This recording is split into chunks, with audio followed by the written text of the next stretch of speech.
बहुत बहुत धन्यवाद संचालक महोदय मुझको ये अवसर देने के लिए।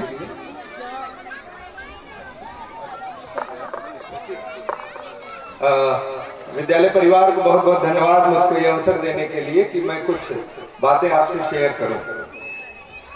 मुख्य बातें, बहुत जरूरी बातें मेरे पहले के वक्ता ने कही हैं, उसमें कुछ चीजें मैं आपको एडअप करना चाहता हूं।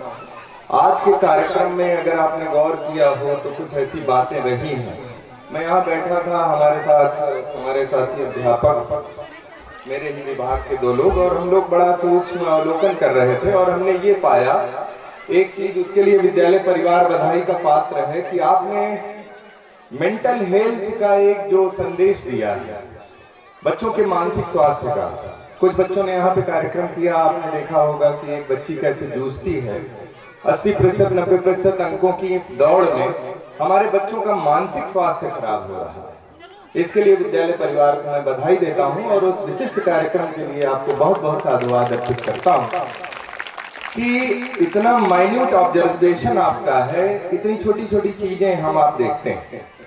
एक सहज वृत्ति होती है किसी भी विद्यालय की, बहुत सहजता से आलोचना करना, लेकिन हमको आपको ये ध्यान रखना है कि सीमित संसाधनों में, सीमित परिवेश में जो यह विद्यालय हमको दे रहा है, जो आउटपुट देख रहा है, आप उसका अवलोकन यहाँ कर रहे होंगे। कितने कॉन्फिडेंस के साथ बच्चे इस स्टेज पे परफॉर्म कर रहे थे। इसके लिए भी आप ये निश्चित मानिए कि इस विद्यालय के प्रबंधक, इसके अध्यापक कितना जूझते होंगे और अपनी विषम परिस्थितियों को दरकिनार रखते हुए आपके बच्चे के लिए, आपके लिए, कई बार हम लोग बड़ा आवेश में भी आ जाते हैं, तमतमाते हुए प्रिंसिपल मैडम के पास जाते हैं, अपनी बातें कहते हैं, लेकिन उतनी ही सहजता से वो चीजों को मैनेज करती हैं और हम तक कन्वे करती हैं। कुछ बातें, कुछ चीजें मैं और कहना चाहूंगा मंच से।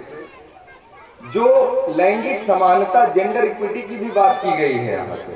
मुझको याद है मेरे 2 बच्चे इस विद्यालय में पढ़ते हैं और जो लैंगिक समानता, जेंडर इक्वलिटी की बात होती है, वो भी मैंने इस विद्यालय में पाया है। लड़के और लड़कियों के बीच फर्क न महसूस करने का जो भाव आप अप्रत्यक्ष रूप से बच्चों के मन में आरोपित कर रहे हैं, प्रतिस्थापित कर रहे हैं, उसके लिए भी आप सब लोग बधाई के पात्र हैं।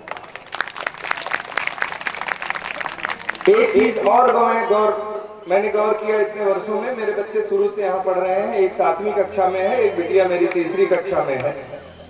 यहाँ पे उसका भी विरोध हुआ कुछ लोगों द्वारा।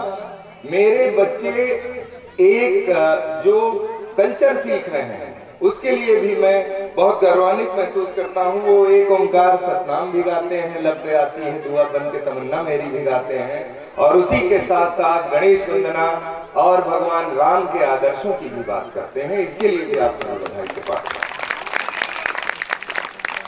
एक अनुरोध और है कि आप इन बच्चों को, जो हमारे बच्चे व्हाट्सएप यूनिवर्सिटी और फेसबुक की रील्स की दुनिया में उलझे हुए हैं, उससे बचाने का भी एक कार्य अगर आप लोग कर सकें तो ठीक होगा। एक कट्टरता सी जो हमारे बीच, हमारे धर्म को लेकर, हमारी ही संस्कृति को लेकर, अरे भाई सबकी संस्कृतियां हैं, सबका सम्मान करना होगा, सबका पालन करना होगा और सबको साथ लेके चलना होगा। यानी मैं कट्टरता और धार्मिक उन्माद की बात जो कर रहा हूं, इसको भी अप्रत्यक्ष रूप से, प्रत्यक्ष रूप से हमको अपने बच्चों को सिखाना होगा, प्रतिस्थापित करना होगा। मैं अपनी तरफ से मैं आप सबको बता दूं कि मैं मूलतः एक अध्यापक हूं और इस समय मोटिवेटर की भूमिका में हूं। टीचर्स की ट्रेनिंग और उनको मोटिवेशन देना ये मेरा मुख्य कार्य है। मैं विद्यालय परिवार से आग्रह करता हूं, अनुरोध करता हूं कि मेरी जहां भी जैसी भी आवश्यकता आपको महसूस हो, आप मेरा प्रयोग कर सकते हैं। मैं सहर्ष इसके लिए तैयार हूँ। बच्चों, आप सबको ये बताना चाहता हूं कि ये जो मोबाइल है, इसको जितना ही आप एक्सप्लोर कर रहे हो, अगर अच्छे से एक्सप्लोर करोगे, पूरी दुनिया आपकी मुट्ठी में है। जब हम आप इसको इस्तेमाल करते हैं तो क्यों हम फेसबुक, इंस्टाग्राम की रील्स तक ही सीमित रहते हैं? क्यों हम IIT गांधीनगर के उस प्रोग्राम को नहीं एक्सप्लोर करते इस पे, जिसमें एक छोटी सी बैटरी में कॉपर के कुछ वायर्स के माध्यम से हमको मोटर बनाना सिखाया जाता है? हम क्यों नहीं गांधी, नेहरू और सुभाष के ऊपर इसको अध्ययन करने का हथियार बनाते हैं?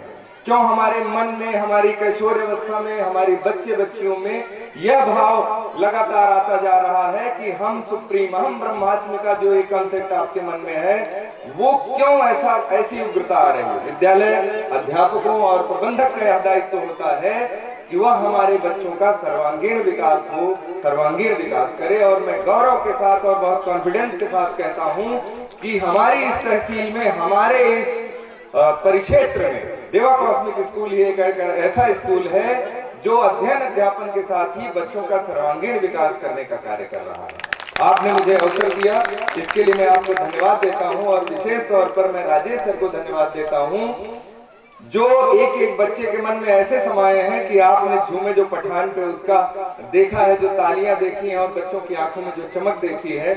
राजेश सर को विशेष धन्यवाद, वतन सर को धन्यवाद, बाकी सारे अध्यापकों जिनका नाम मुझको नहीं याद आ रहा है, मैं भी बड़ा रोमांचित महसूस कर रहा हूँ। आप सबको बहुत बहुत धन्यवाद। Thanks a lot.